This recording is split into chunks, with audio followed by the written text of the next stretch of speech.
तो आज हम बात करेंगे क्लास 11th बायोलॉजी में टॉपिक फल या फ्रूट के टाइप के बारे में।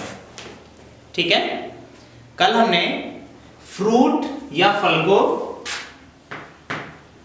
डिस्कस किया था। ठीक है, और फल के बारे में हमें एक बात ये समझ में आ गई थी कि जो परिपक्व ओवरी है या अंडाशय होता है उसे ही हम क्या बोलते हैं, फल कहते हैं। क्लियर है। फिर उसके बाद हमने एक टर्मिनोलॉजी और पढ़ी थी जिसे हमने कहा था पार्थेनोकॉर्पी। ठीक है, ये एक शब्द हमने कल पढ़ा है, पार्थेनोकॉर्पी। ठीक है, इसका मतलब क्या होता है, पार्थेनोकॉर्पी का बिना निषेचन के फल का बन जाना। ठीक है, बिना निषेचन के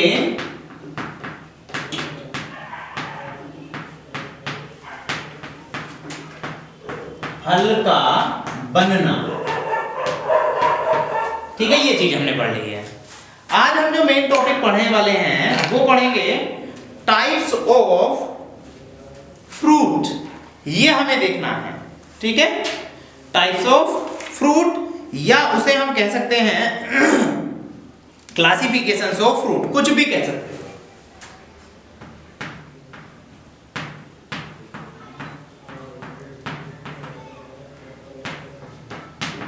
टाइप्स ऑफ फ्रूट। तो देखो, टाइप्स ऑफ फ्रूट में हमें फ्रूट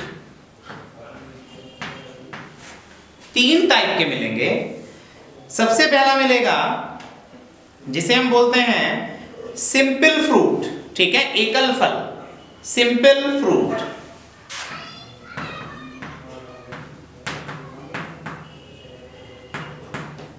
क्लियर है, सिंपल फ्रूट। दूसरा हमें मिलेगा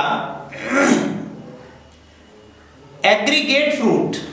ठीक है, एग्रीगेट फ्रूट देखते हैं।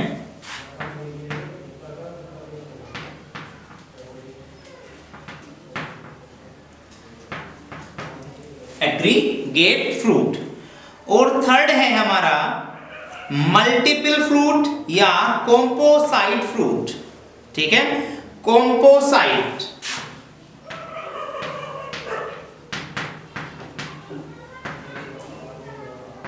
फ्रूट। क्लियर है, ये हमें ध्यान रखना है। 3 टाइप के हमें फल देखने के लिए मिलेंगे।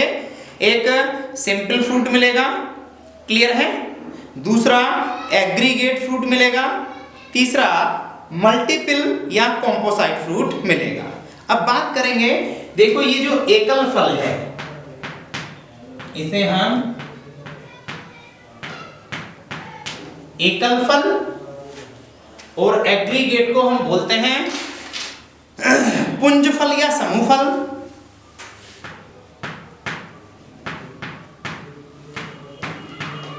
या समूह फल भी कहते हैं, और इसे बोलते हैं संग्रथित फल। ठीक है,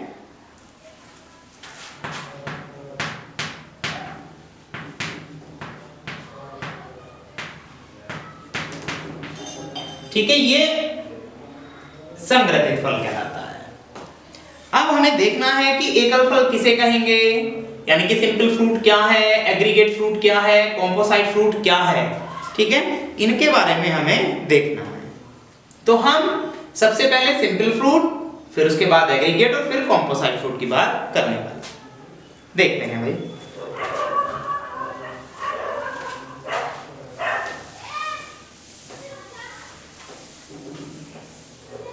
ये हमारा टॉपिक फ्रूट है ही, इसमें हम जो बात करेंगे वो करेंगे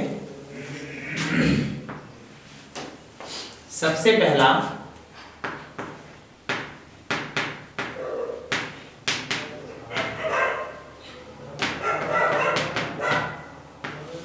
क्लियर है, सिंपल फ्रूट। देखो, सिंपल फ्रूट किसे कहेंगे,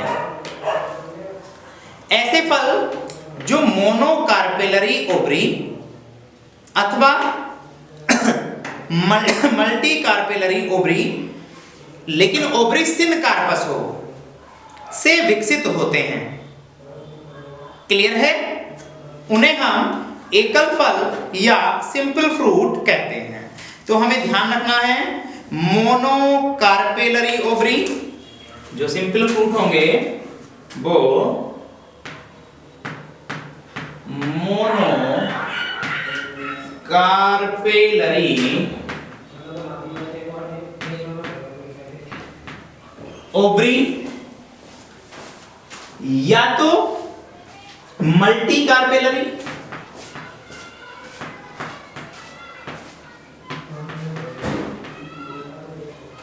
कार्पेलरी लेकिन सिनकार्पस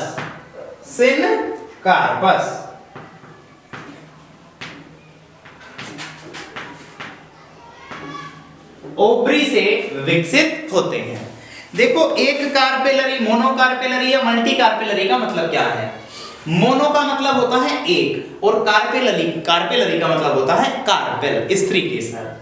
ठीक है, या तो जो सिंपल फ्रूट होंगे, एकल फल होंगे, वो एक कार्पेल वाली ओवरी से विकसित होंगे, या तो वो मल्टी कार्पेलरी अर्थात कार्पेल की संख्या बहुत सारी हो लेकिन वो सभी कार्पेल आपस में क्या हो, जुड़े हुए हों, ऐसी ओवरी से विकसित होंगे। क्लियर है? सिनकार्पस का मतलब होता है जुड़ी हुई। ठीक, मल्टी कार्पेलरी का मतलब बहुत सारे कार्पेल हैं। ये समझ लो, हमने ये एक स्त्री केसर बनाया, एक ये स्त्री केसर बनाया, बहुत सारे स्त्री केसर हैं, लेकिन उन सबकी ओवरी या वो सारे के सारे कार्पेल कैसे होंगे, जुड़े हुए होंगे। तो हमें ध्यान रखना है कि जो सिंपल फ्रूट होते हैं वो मोनोकार्पेलरी ओवरी या मल्टी कार्पेलरी सिनकार्पस ओवरी से विकसित होते हैं, और इस प्रकार के पुष्पों को हम क्या बोलते हैं? सिंपल फ्रूट कहते हैं। अब बात करेंगे हम एग्रीगेट फ्रूट। सेकंड है एग्रीगेट फ्रूट।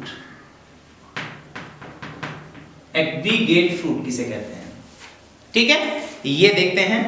तो एग्रीगेट फ्रूट में हम देखेंगे इस प्रकार के फल मल्टी कार्पेलरी एपोकार्पस ओवरी से विकसित होते हैं।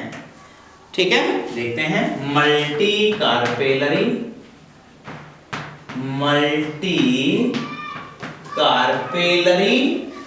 और एपोकार्पस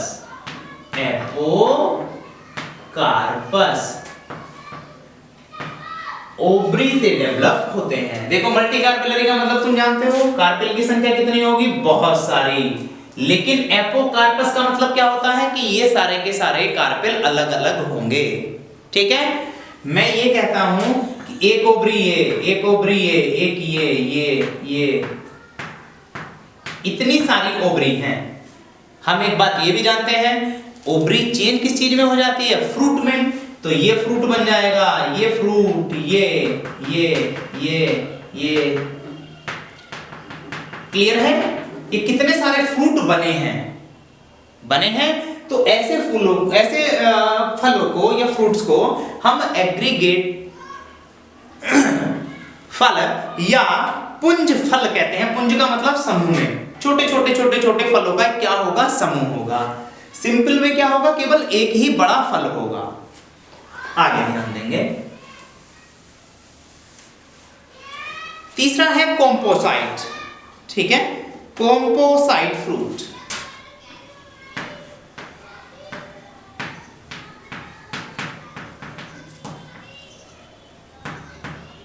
कॉम्पोसाइट फ्रूट किसे कह रहे हैं? ध्यान रखेंगे। ये फल संपूर्ण पुष्प क्रम से विकसित होकर बनते हैं, यानी कि जो पूरा इनफ्लोरेसेंस होगा, संग्रथित फल। ठीक है, तो ये किस चीज से बनेंगे? इनफ्लोरेसेंस से। इनफ्लोरेसेंस से विकसित होते। क्लियर है? हमें ये तीन चीजें ध्यान रखनी है। ठीक है भाई, कौन सा फल किस प्रकार की ओवरी से बनता है, ये हमें ध्यान रखना है। ठीक, चलो आगे देखते हैं इसमें।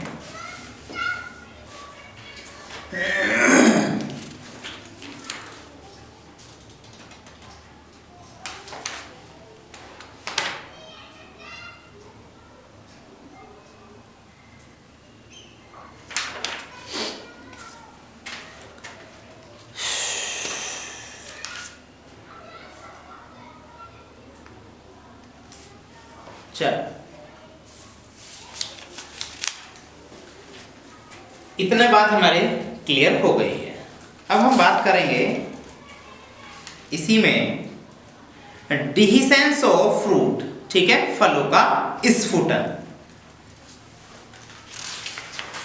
फलों का स्फुटन।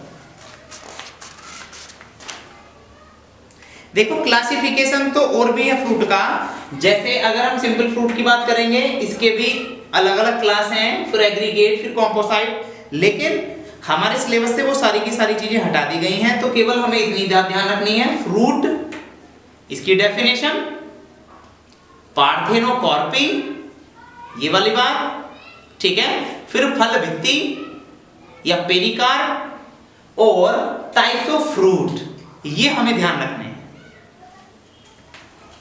क्लियर है?